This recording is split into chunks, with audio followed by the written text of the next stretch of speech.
Que le Seigneur vous bénisse. Et je vous salue tous au nom du Seigneur Jésus. Aujourd'hui, nous allons partager la parole de Dieu. Notre thème pour aujourd'hui, c'est « Demeurons dans la paix ». C'est très important que nous puissions écouter et comprendre la parole de Dieu sur ce thème. Vu ce que traverse notre pays, on a besoin de demeurer dans la paix de Dieu. J'aimerais lire avec vous la parole de Dieu dans les livres de Jean, chapitre 14, versets 27 à 28. Je lis la parole de Dieu. « Je vous laisse la paix, je vous donne ma paix. Je ne vous donne pas comme le monde donne, que votre cœur ne se trouble point et ne s'alarme point. Vous avez entendu que je vous ai dit, je m'en vais et je reviens vers vous. Si vous m'aimiez, vous vous réjouiriez de ce que je vais au Père, car le Père est plus grand que moi. » Jésus a dit ces paroles à ses disciples. C'était dans les moments difficiles. Les circonstances étaient mauvaises. Pourquoi? Parce que Jésus devait être arrêté. Et nous savons bien que Jésus était venu sur la terre pour accomplir une mission de mourir. Et quand Jésus a vu que ses jours étaient proches, et Jésus a commencé à préparer le cœur de ses disciples. Parce qu'on peut affronter des choses difficiles, c'est lorsque nous avons la paix. Parce que si nous n'avons pas la paix, nous allons être paniqués. Et nous ne devons pas combattre dans la panique.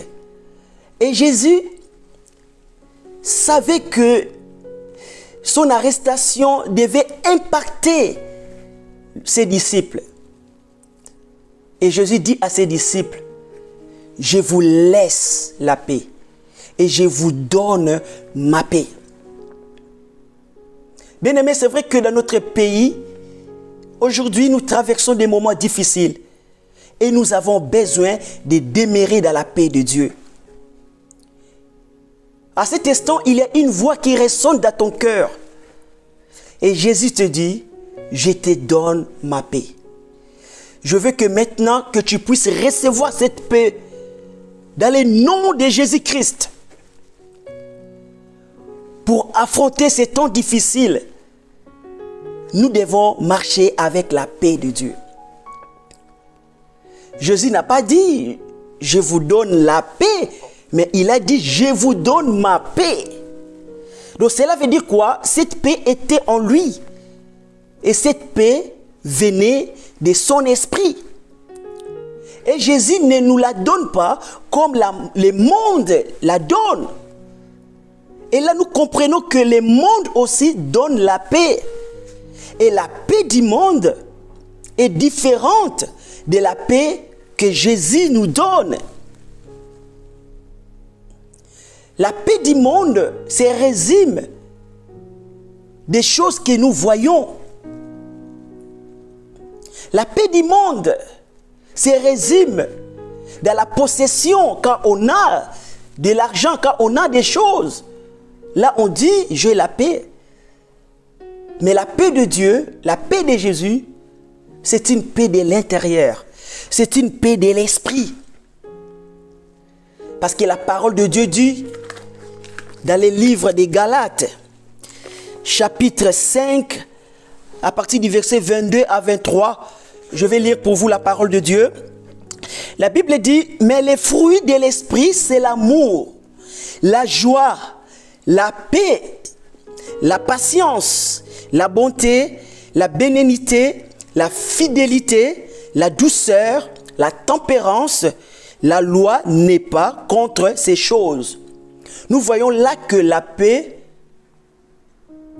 est parmi les trois premiers fruits de l'esprit. La paix de Dieu, c'est les fruits de son esprit. Nous ne devons pas marcher dans la peur. Parce que nous avons remarqué que quand Jésus était arrêté, les disciples étaient paniqués. Bien-aimés, il y a plus de 365 fois dans la Bible cette phrase, ne crains rien. Tous les jours, Dieu te parle, ne crains rien et demeure dans la paix. Parce que si Dieu nous dit que votre cœur ne se trouble point, parce que lui, il a le contrôle de toutes choses, il sait ce qui va se passer et nous devons lui faire confiance. Peut-être que tu me diras, mais Pasteur Nabié, j'ai compris ce que tu as dit, mais explique-moi, qu'est-ce qu'est la paix? Que signifie la paix? J'ai essayé de voir dans les dictionnaires grecs et hébreux, que signifie ce mot paix. Le mot paix, en grec et à l'hébreu, signifie c'est un état de tranquillité. Un état de tranquillité de l'âme et de l'esprit. C'est quand on n'a pas de guerre. Quand il y a l'harmonie, quand il y a la sûreté, la sécurité, quand il y a la tranquillité du cœur, quand l'esprit est calme. Mais souvent, on a des guerres à l'intérieur de nous. Quand les sentiments de l'âme s'opposent aux sentiments de l'esprit, nous savons que notre esprit a été renouvelé par la nouvelle naissance. Et notre esprit doit conduire, diriger notre âme et notre corps. Mais quand c'est l'âme qui s'élève pour combattre, et là, on n'a pas la paix. Parce qu'il y a un conflit à l'intérieur de nous entre l'âme et l'esprit. C'est pour cela que la Bible dit nous devons crucifier la chair pour que l'esprit domine. Parce qu'il y a la paix dans notre esprit renouvelé. La Bible dit que la paix c'est le fruit de l'esprit. Nous ne devons pas marcher selon la chair. Nous devons marcher selon l'esprit. C'est lui qui marche. Et c'est lui qui vit par l'esprit, il a la paix de Dieu. Quand on est dans la chair, quand on marche selon les sentiments de l'âme, on n'est pas dans la paix. Vous allez peut-être être surpris parce que ce mot paix en grec et en hébreu peut se traduire aussi par la prospérité, par le bien-être, par l'abondance. Souvent, nous pensons que la prospérité se résume par la possession, par des possessions matérielles, financières. Non. La prospérité selon Dieu, c'est d'abord l'état d'un cœur qui est tranquille, d'un esprit tranquille. Parce que la Bible déclare, à quoi sert bon à un homme s'il gagne tout le monde? Il gagne de l'argent, de l'or, la confiance de tout le monde. Mais si cet homme va perdre son âme, si cet homme n'a pas la paix dans son âme, la prospérité selon Dieu, c'est d'abord la paix du cœur. Jésus avait la paix dans son cœur. Mais si nous lisons dans la Bible, nous allons remarquer, si nous voyons que Jésus n'avait pas de maison. Lui-même, il a dit que le Fils de l'homme n'a pas un endroit pour poser sa tête. Mais Jésus avait la paix. La paix de Dieu n'a rien à voir avec la possession ou les possessions matérielles. Car la paix de Dieu, c'est d'abord la paix de l'esprit. Je pense que vous connaissez ces mots en hébreu qu'on parle, qu'on dit souvent « shalom », qui signifie paix. Et le mot « shalom » peut se traduire aussi par l'abondance, par la prospérité, par le bien-être. Donc si je te souhaite shalom, je te souhaite l'abondance, la tranquillité, la paix, le bien-être de Dieu. Je vous souhaite shalom. Est-ce que tu peux dire shalom à une personne? Est-ce que tu peux dire shalom à toi-même si tu es seul à la maison? Est-ce que tu peux écrire quelque chose pour souhaiter aux autres qui lit peut-être tes commentaires? Dire shalom à tout le monde. Quand on souhaite shalom à quelqu'un, on proclame la paix, on proclame la tranquillité, on proclame l'abondance, la prospérité, mais selon Dieu. Gloire à Dieu. Donc, la prospérité selon Dieu n'est pas des possessions matérielles. Car il y a beaucoup de gens sur la terre qui ont beaucoup d'argent, qui ont des maisons, mais qui n'ont pas la paix. Tu verras peut-être un pauvre ou une personne qui n'a pas étudié, mais la personne a la paix dans son cœur. La paix de Dieu, c'est la paix du cœur. Et je prie pour vous, afin que vous receviez cette paix au nom de Jésus. Quand Jésus était ressuscité, la première chose qu'il a proclamée à ses disciples, après sa résurrection, Jésus a dit à ses disciples, que la paix soit avec vous. Bien-aimés, il est important que nous proclamons la paix dans nos familles, dans nos églises, dans nos maisons. Proclamons la paix. Parce que si nous croyons à la paix de Dieu, nous devons aussi la proclamer. Jésus a dit, la paix soit avec vous.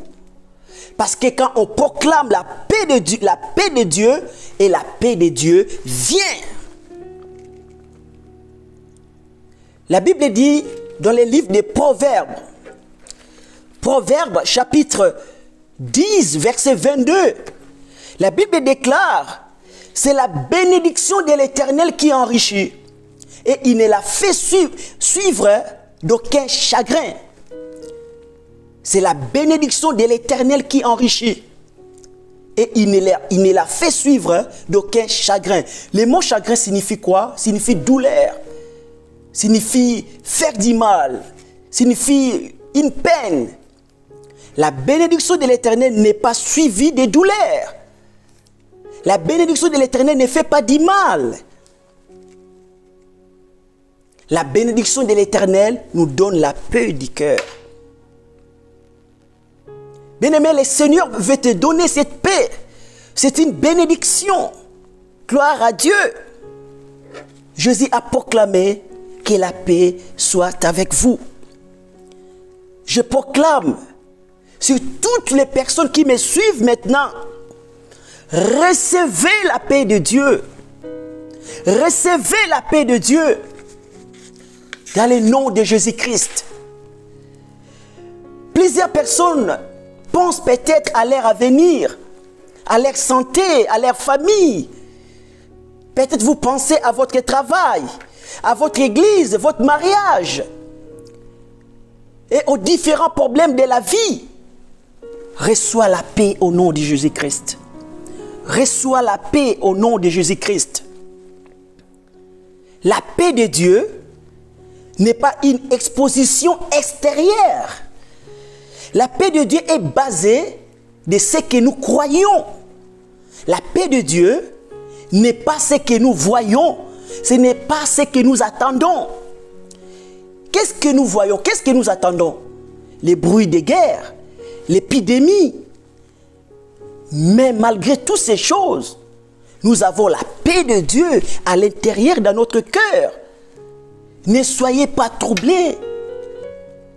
Je vais lire avec vous la parole de Dieu dans le livre de Jean, chapitre 14, verset 1er. La Bible dit que votre cœur ne se trouble point.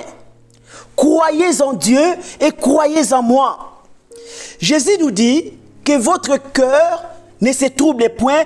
Croyez en Dieu et croyez en lui. Que les virus ne troublent pas votre cœur. Que les mauvaises nouvelles, l'avenir, l'économie de notre pays ne vous troublent pas. Croyez en Jésus et croyez en Dieu. Si quelqu'un vous dit, ne soyez pas troublés, croyez en moi, cela veut dire quoi? La personne a le contrôle de toutes choses. Faisons confiance à Dieu. Il a le contrôle de toutes choses.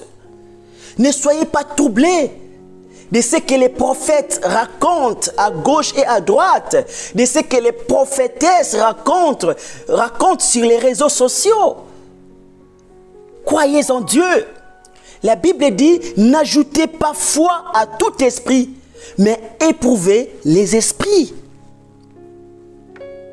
Tu as besoin de faire confiance à Dieu. Est-ce que tu peux proclamer avec moi ces paroles? Proclame tout simplement, répète après moi cette parole dans le nom de Jésus. Dis, je crois en Jésus-Christ. Je fais confiance à Jésus-Christ pour mon avenir, pour ma famille, pour mes enfants, pour mon pays. Je fais confiance à Jésus-Christ. Au nom de Jésus-Christ. Vous savez que les gens du monde ont besoin de se faire confiance. Ils ont besoin de la confiance à soi pour réussir. Un sportif qui ne se fait pas confiance, il va échouer. Un artiste qui ne se fait pas confiance, il va échouer. Un élève qui ne se fait pas confiance, il va échouer. Parce que quand on ne se fait pas confiance, on a peur. On prend des mauvaises décisions. On doute. Mais quand on se fait confiance, on a la paix. Ça, je parle un peu des gens du monde. Mais nous, étant que chrétiens, on a besoin de faire confiance à Dieu pour demeurer dans la paix. Faisons confiance à Dieu. La Bible dit que notre victoire se résume quand on est calme. Dans le calme. Notre force est dans le calme. Notre force est dans la confiance. Quand on est calme et quand on fait confiance à Dieu, c'est notre force. Gloire à Dieu. Un homme qui ne fait pas confiance à sa femme, il ne va pas vivre dans la paix parce que tout le temps, il va avoir peur d'être trompé par sa femme. Quand la femme sort pour aller faire des courses, il va suivre derrière. Il a peur. C'est comme une femme qui ne fait pas confiance à son mari. Elle va tout le temps chercher à contrôler les portables de son mari. Elle a peur d'être trompée. Quand on fait confiance à quelqu'un, on a la paix. Quand on fait confiance à Dieu, on a la paix dans le cœur. On a besoin de faire confiance à Dieu. Quand vous avez peur, vous allez perdre votre capacité de réussir, votre moyen d'agir. Vous ne serez pas vous, mais c'est les doutes qui va vous remplir. Alléluia. Est-ce que tu peux répéter après moi? Dis, je n'ai pas peur parce que je fais confiance à Dieu. Et Dieu contrôle toutes choses dans le nom de Jésus. Faisons confiance à Dieu. Il y a des choses qui nous enlèvent la paix. Exemple, la peur de mourir, la peur d'être malade, d'être contaminé, la peur de l'échec, des soucis. Demain, ça sera les 11 mai. Beaucoup ont peur de déconfinement, peur d'être contaminé, peur que quelque chose encore arrive. Nous avons besoin de faire confiance à Dieu et de demeurer dans la paix. Ne vous inquiétez de rien. Si Dieu vous a choisi, si Dieu est avec vous, qui sera contre vous? Répète après moi, dis, si Dieu est avec moi, qui sera contre moi? Bien-aimés, tout ce que Dieu a prévu pour vous cette année, Dieu a le pouvoir, la capacité de l'accomplir. Votre destinée n'échouera jamais. Il n'est pas encore trop tard. C'est vrai que nous avons vécu des temps difficiles. Mais laisse-moi vous dire qu'après la pluie, il y a un bon temps qui arrive. Un bon temps arrive pour toi. Il y a un proverbe africain qui dit, quelle que soit la durée de la nuit, le soleil finira par s'élever. Jésus est le soleil de la justice. Job dit, je sais que mon rédempteur est vivant et il s'élèvera. Jésus s'élève pour toi au nom de Jésus-Christ. Alléluia. Croyons à Dieu. Gédéon avait dit à Dieu, Seigneur, je suis pauvre. Je suis le plus petit de ma famille. Je n'ai rien, je n'ai pas de moyens. Dieu dit à Gédéon, va avec la force que tu as, je serai avec toi. Bien-aimé, Dieu est avec toi. Même quand tu n'as pas beaucoup de moyens, si Dieu t'a choisi, Dieu n'a pas fait d'erreur. Dieu n'avait pas fait d'erreur, il n'a pas fait d'erreur de te choisir. Parce que lui-même, Dieu, il est ta capacité, ta protection, il est les moyens dont tu en as besoin. Dis Amen. Il ne faut pas avoir peur, il est là avec nous. Alors d'où vient la paix du monde? Nous avons vu que le monde aussi donne la paix. L'histoire nous apprend qu'il y a eu beaucoup de traités de paix qui ont été signés entre Israël et la Palestine. On a vu même des autorités qui se sont serrées la main. Mais à fin de compte, nous avons remarqué que c'était une paix de très courte durée. Parce qu'ensuite, on a vu encore les deux pays s'affronter, des guerres. La paix du monde est hypocrite. Quelqu'un peut te saluer la main, dire mon frère, je t'aime, il t'embrasse. Mais dans son cœur, il te déteste. La paix du monde, ce n'est pas la paix du cœur, c'est une paix extérieure. Mais le cœur, il y a des mauvaises choses, la haine. La paix du monde est différente de la paix de Dieu. C'est pour cela que Jésus dit, je vous donne ma paix, non comme le monde la donne. Nous voyons beaucoup de pays, soi-disant, qui sont en paix, parce que c'est les dictateurs qui règnent. Et les dictateurs imposent tout le monde, et les gens ont peur de s'exprimer, parce que sinon ils seront exécutés. Ça, ce n'est pas la paix de Dieu. La paix du monde, ça se donne par des guerres. Quand l'autre perd, quand l'autre est dans la souffrance, comme souvent nous disons, le malheur des uns fait le bonheur des autres. Pour certains, ils sont en paix parce que les autres souffrent, parce que les autres manquent. Tu verras que la personne est contente, la personne se dit en paix tout simplement parce qu'il voit des autres souffrir. Mais Dieu nous dit d'aimer nos ennemis, de prier pour tous ceux qui nous persécutent. La paix de Dieu se résume dans l'amour. C'est la tranquillité du cœur. Et nous avons besoin de cette paix. Le monde nous apprend que le sexe procure la paix ou la drogue. La raison pour laquelle certaines personnes, quand ils ont des problèmes, ils fument, ils prennent de la drogue pour se calmer. Ou il va faire du sexe.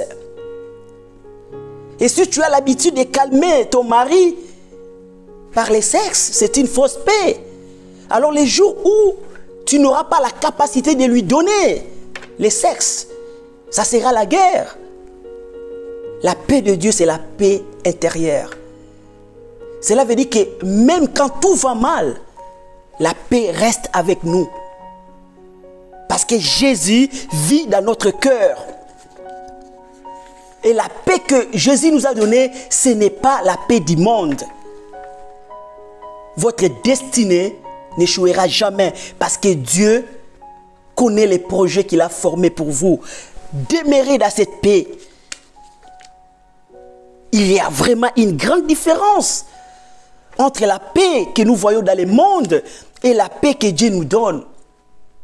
Et le Seigneur nous demande, nous devons transmettre cette paix aux autres. Nous devons rechercher cette paix pour les autres. Parce que la Bible déclare, recherchez la paix avec tous. Dans le livre des Romains chapitre 12 verset 18, la Bible dit, Romains 12, 18, la Bible dit, s'il est possible, autant que cela dépend de vous, soyez en paix avec tous les hommes. Nous devons chercher la paix avec nos frères et sœurs, la paix dans l'église, dans nos foyers. Matthieu chapitre 5 verset 9, la Bible dit, et ceux qui procurent la paix, ils seront appelés fils de Dieu. Nous devons chercher la paix. Parfois, acceptons de souffrir pour la paix. Quand nous sommes insultés, critiqués, quand les gens pratiquent la médisance sur nous, parfois restons en silence. Laissons Dieu combattre à notre place. Ne mettons pas l'huile dans le feu. Je ne dis pas de tolérer qu'une femme soit bâtie, un enfant soit maltraité. Je ne parle pas de cela. Je parle de certaines choses qu'on peut supporter et parfois laisser passer pour que la paix règne. La Bible dit quand cela dépend de nous, nous devons chercher la paix avec tous. J'aimerais que nous répétons cette parole après moi. Proclamons cette parole. Répète après moi. Dis, je ne me tracasse pas. Je ne m'inquiète de rien. La paix de Dieu garde mon cœur, mes pensées en Christ. Je pense à ce qui est vrai. Répète. Je pense à ce qui est honorable, à ce qui est juste, à ce qui est pur, aimable et digne de louange. Au nom de Jésus-Christ, on a besoin de vivre dans la paix de Dieu. Il y a peut-être que des femmes qui souffrent, des enfants qui souffrent, des hommes qui souffrent. Peut-être que tu es maltraité dans ton mariage et tu ne veux rien dire parce que tu veux que la paix règne. Seigneur, je prie pour toi, afin que le Seigneur te donne la paix, afin que le Seigneur enlève toute chose qui empêche ta paix. Au nom de Jésus, oh Seigneur, pense à cette femme qui souffre, pense à cet enfant qui souffre, pense à cet homme qui souffre. Seigneur, donne-les ta paix, au nom de Jésus-Christ. La Bible dit Jésus a été crucifié pour nos péchés. La Bible déclare que les châtiments qui nous donnent la paix est tombé sur lui. Bien-aimé, tu peux recevoir la paix qu'en Jésus-Christ. Sans Jésus, il n'y a pas de paix. Et si tu n'as pas encore Jésus, je te demande de croire au Seigneur Jésus. La Bible dit que Jésus était blessé pour nos péchés, brisé. Et les châtiments qui nous donnent la paix est tombé sur lui. Et par ses maîtrises, nous avons été guéris. La Bible dit dans Romains chapitre 5 verset 1, étant donc justifiés par la foi, nous avons la paix avec Dieu par notre Seigneur Jésus-Christ. Bien-aimés, on a la paix par Jésus-Christ. Nous devons nous approcher de Jésus, nous devons nous approcher de Dieu. Jésus c'est les cèpes et nous sommes les sarments. On peut avoir la paix que si nous nous approchons du cèpe. Dieu est comme l'émetteur et nous sommes les récepteurs. Pour avoir les Wi-Fi, les réseaux soient forts, il faut s'approcher de l'émetteur. Si nous voulons avoir la paix, la puissance, nous devons nous approcher de Dieu. La Bible dit, Dieu dit, si vous approchez de moi, et je m'approcherai de vous. Pour avoir la paix de Dieu, nous devons nous approcher de lui. C'est là que je finis ma prédication. Que le Seigneur vous bénisse. Gloire à Dieu. Et j'aimerais prier avec vous. Si vous allez me permettre pour une minute, je vais prier avec vous. Vous transmettre cette paix au nom de Jésus. Répétez tout simplement après moi par la foi. Répétez après moi. Je remercie l'Éternel de ce que j'ai désormais la paix avec Dieu par Jésus-Christ. Je confesse que la paix et la joie du royaume de Dieu envahissent mon cœur par le Saint-Esprit. La paix de Christ qui surpasse toute connaissance garde mon cœur et mes pensées en Christ Jésus. Répète encore. Je reçois la paix parfaite de Christ maintenant. La paix qui détruit l'emprise de la peur. Répète encore. La paix de Christ qui garde mes départs et mes arrivées, mes entrées et mes sorties. La paix de Christ qui règne dans les pays de ma demeure. Aucun malheur ne nous arrivera. Aucun fléau n'approchera de nous. Je confesse qu'aucune mort prématurée n'affectera mon foyer, ma famille, mon ministère au nom de Jésus. Je rends grâce à Dieu pour son alliance de paix qui ne chancellera point. Son amour, sa miséricorde, sa faveur ne s'éloignera jamais de ma maison, de tout ce qui m'appartient. L'Éternel m'accorde la grâce de prononcer des paroles de paix et de chercher la paix avec tous. Répète encore. Je proclame la paix dans mon foyer, dans mes relations avec les autres. La paix dans mes affaires, dans mon travail, la paix dans ma famille. Encore. Je confesse que dans les moments de crise, la paix de Christ augmentera dans mon cœur. Pour terminer, répète encore cette phrase. Je confesse et je proclame que la paix de Christ me déborde comme un fleuve. Et mon foyer est la source de paix et d'amour par la grâce de Dieu. Au nom de Jésus-Christ, Amen. Que le Seigneur vous bénisse. Alléluia. Tu sais, dans ta vie sur terre, tu rencontreras des difficultés, des épreuves très difficiles même. Mais sache une chose, c'est que dans ces épreuves, Dieu te donnera le moyen d'en sortir. Aucune épreuve ne sera au-delà de tes forces. Jésus-Christ est avec toi. Il combat pour toi. Alléluia. Dans mon parcours sur la terre, tout peut sombrer. Dans ma marche vers le ciel, tout peut sombrer. Si la peur met des doutes sur ma route, je chanterai, tu es fidèle, Emmanuel, Emmanuel, Emmanuel, Emmanuel, Emmanuel,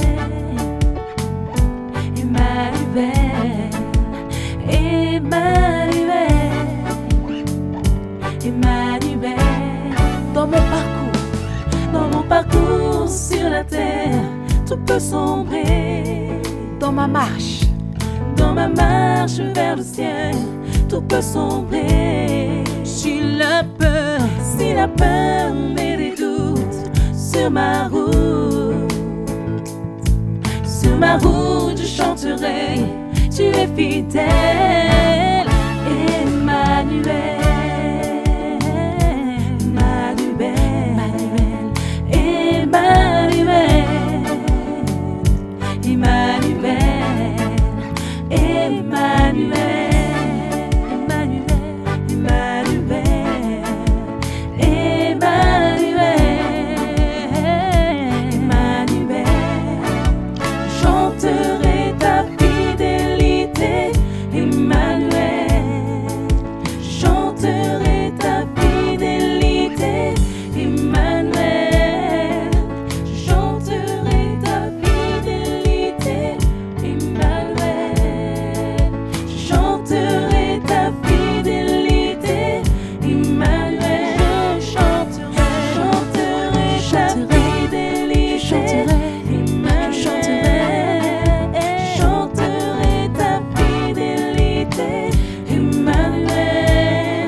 Dieu avec vous et il est avec toi tous les jours dans les moments difficiles que tu traverses. Emmanuel est avec toi.